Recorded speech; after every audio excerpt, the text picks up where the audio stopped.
Ya, terima kasih Anda masih bersama kami di segmen terakhir di Market Review, masih bersama Mas Bima Yudhistira, masih mengurai setumpuk masalah di 1 tahun Jokowi Ma'ruf. Mas Bima, tadi Anda menyampaikan sebetulnya kalau pemerintah Indonesia mau menambah alokasi untuk program pemulihan ekonomi nasional bisa saja gitu ya.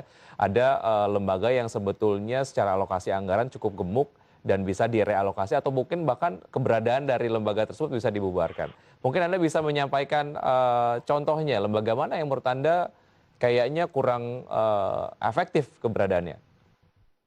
Ya, dari dua lembaga saja kita bisa mendapatkan penghematan sekitar setengah triliun Hmm, atau 500 miliar rupiah. ya. Misalkan BPUP, Hmm, ya Pembina Ideologi Pancasila, kemudian yang kedua adalah Kemenko Maritim dan Investasi. Kenapa ini dasarnya jelas ya, bahwa yang pertama lembaga-lembaga seperti BPUP apakah perlu berbentuk lembaga, berbentuk badan, karena ini sifatnya ad hoc. Yang kedua terkait dengan Kemenko Maritim dan Investasi, ini lebih efektif jika dikembalikan lagi ke dalam fungsi Kemenko Perekonomian. mhm. Sehingga koordinasi antara lintas Kementerian Teknik Ekonomi bisa berjalan lebih optimal. Contohnya kan di bawahnya Kementerian Maritim Investasi itu ada perikanan, kemudian ada BKPM. Ini kalau digabungkan ke dalam Kemenko Perekonomian, dalam koordinasi Menko Perekonomian, ini koordinasinya pun juga lebih efisien dan efektif. Baik, ya. Mas Bima, saya juga tertarik dengan statement Anda yang menyampaikan bahwa sebetulnya alokasi anggaran untuk pemulihan ekonomi nasional bisa lebih dari 4,2%. Anda tadi menyebutkan spesifik 5 sampai dengan 10%.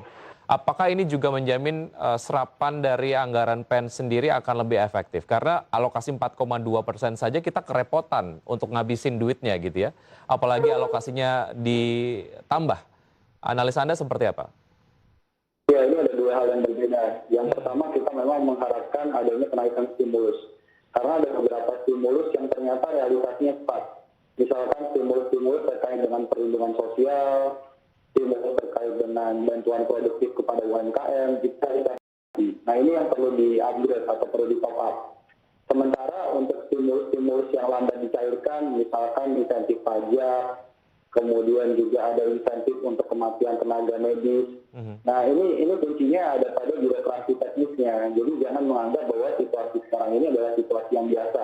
Biasanya kan kalau birokrasi dari pusat ke daerah itu akhir tahun, baru kemudian ada percepatan untuk realisasi anggaran ya, biasanya bulan Oktober November. Nah, ini pola yang harus dirubah karena kita menghadapi situasi yang sangat-sangat berbeda dari situasi normal dan sangat membutuhkan bantuan pemerintah.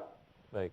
Mas Bima, apa yang perlu dilakukan oleh pemerintah di 4 tahun sisa kepemimpinan periode kedua Jokowi bersama dengan Ya, Maruf Amin? saya kira yang paling mendesak sekarang adalah melakukan reshuffle atau perombakan total tim ekonomi, lebih banyak diisi oleh kalangan profesional, karena sekarang membutuhkan mereka yang punya pengalaman, punya konsep, dan taktis ya dalam kemudian merealisasikan kebijakan-kebijakan penyelamatan ekonomi. Yang kedua, saya kira yang paling penting adalah reformasi struktural. Jadi kembali lagi kepada semangat bahwa ini situasi pandemi, untuk memulihkan lagi harus mendorong sektor yang padat karya. Salah satunya adalah kembali melirik kepada pertanian dan industri manufaktur. Saya kira dua sektor ini yang perlu mendapatkan banyak sekali kucuran stimulus. Baik, ya Mas Bima, terima kasih atas waktu dan juga analisa komprehensif dari Baik, Anda. sama-sama. Waktunya sangat singkat, kita kemudian akan lanjutkan di lain waktu. Terima kasih, sukses selalu, sehat selalu Mas Bima.